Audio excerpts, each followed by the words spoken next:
I have mentioned before in a sermon that whenever I go out for coffee and, they write your name on the cup and they say, "What's your name, sir?" I always say James. The reason is I'm not trying to hide my identity. It's just that people seem to have a problem understanding what I say when I give the name Mark. I had a new one this week. Someone asked what my name was. I said Mark, and they said, "Hello, Tom." I don't understand it.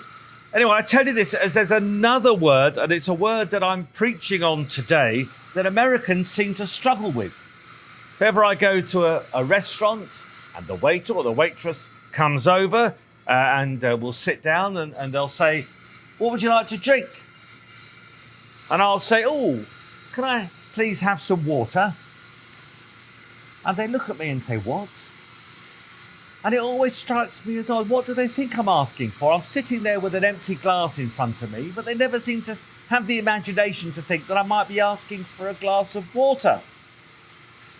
Anyway, I've taken to answering that question by saying, "Oh, yes, please. Can I have a glass of water?" And then they get it. There's no problem. And I hope that I don't have to say that this morning. In this season of creation, so far we've been thinking about seeds, rocks, and today, water. But please understand that when I say water, what I mean is water. Water is essential for life. You can survive for about 40 days without food, but only a day or two without water. And those of us living in California know that water is a very precious resource indeed. It's a scarce resource. It's a resource that's heavily used in industry, not just in farming, but also in other industries. It takes 10 gallons of water, apparently, to make a gallon of petrol. It takes 65,000 gallons of water to make a ton of steel. And water is a raw material in our own bodies. 70% of our makeup is water. We can't have life without water. So, given how important water is, it's perhaps not surprising that the Bible has a lot to say about water. I won't go through every reference, you'll be pleased to know, but I will pick out one aspect of the Bible's teaching on water. In the Bible, we see a distinction that's drawn many times between water, as in what comes out of a faucet, and living water. It's not easy to understand, but if our bodies need water, our souls need living water. And I want to explore a bit further and think about what this living water means. A good place to start is that gospel we've heard from the Gospel of John, where Jesus meets a Samaritan woman by a well in the middle of the day. They have a rather strange conversation, which begins by Jesus asking the woman for a drink and then develops into him telling her that he could give her living water and promising that anyone who drinks of this living water will never thirst again. But this isn't the Bible's first reference to living water. We find it in the Old Testament, in the book of Jeremiah, for instance, where through the prophet Jeremiah, God complains that his people have forsaken him, the fountain of living water, and they've relied instead on cisterns that they've dug themselves. A cistern is a man-made, shallow collection type tank. There's no water flowing into it. It just collects rainwater. So it's reliant on the rain. It can't refill itself. So it's usually dirty water full of bugs and parasites. Cisterns are full of stagnant water. So the opposite of living water is stagnant water. And the message of the prophet Jeremiah is simple. The people have rejected God, the spring of living water, and they've relied on their own efforts and satisfied or tried to satisfy the deep longings of their lives by drawing on cisterns. rather than God's spring. And people still make that choice.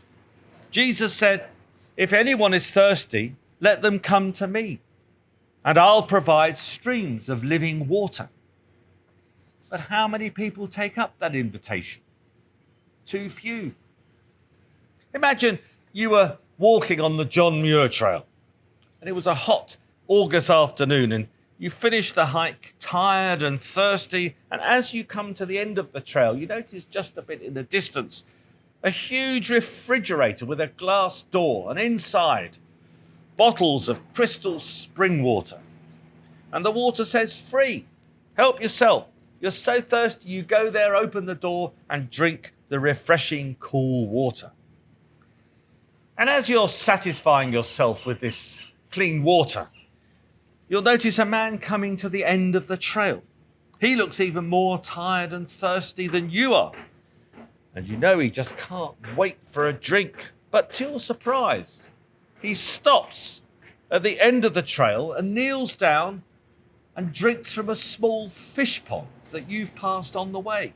A pond full of fish and lily pads and frogs. And like most unattended ponds, filled with algae, green, stagnant and murky. So there's this man with his face buried in the water, slurping away. So your curiosity gets you better of you, and you go over and say, why are you drinking this lovely spring water? Why are you drinking out of the fish pond? You'll get sick drinking that polluted water. And he says to you, well, I saw the cooler, the fridge over there, but the pond was closer, more convenient, and I was real thirsty. What do you think of this guy? Wouldn't you think he was crazy, drinking out of a fish pond instead of clean water? But surely, and sadly, that's how many of us go through life, drinking from the fish pond, ignoring the fresh supply of living water. I know I've done that. I still do it. I can get drawn away from God's living water and find myself drawing on the stagnant water that's easy and close by. It has a strange attraction, stagnant water. I'm drawn there, even though I know it does me no good.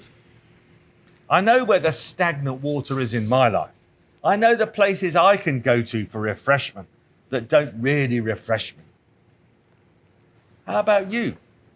Where's the stagnant water around you? It could be an addiction, a relationship, an unhealthy ambition. It could be any number of things. Whatever it is, let's leave it behind and pursue instead the springs of God's living water.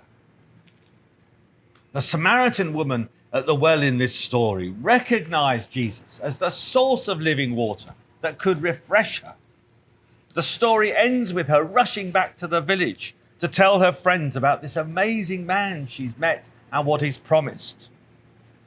And there's one little detail at the end of the story which I think is significant.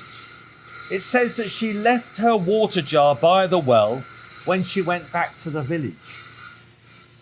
And I think that's a symbol, an important symbol of her leaving her cisterns behind. She didn't need the jar anymore because she'd found the source of living water. Which prompts me to leave you with a question. What do you need to leave behind so that you can drink deeply from the springs of God's living water, which alone can satisfy our thirsty souls? Amen.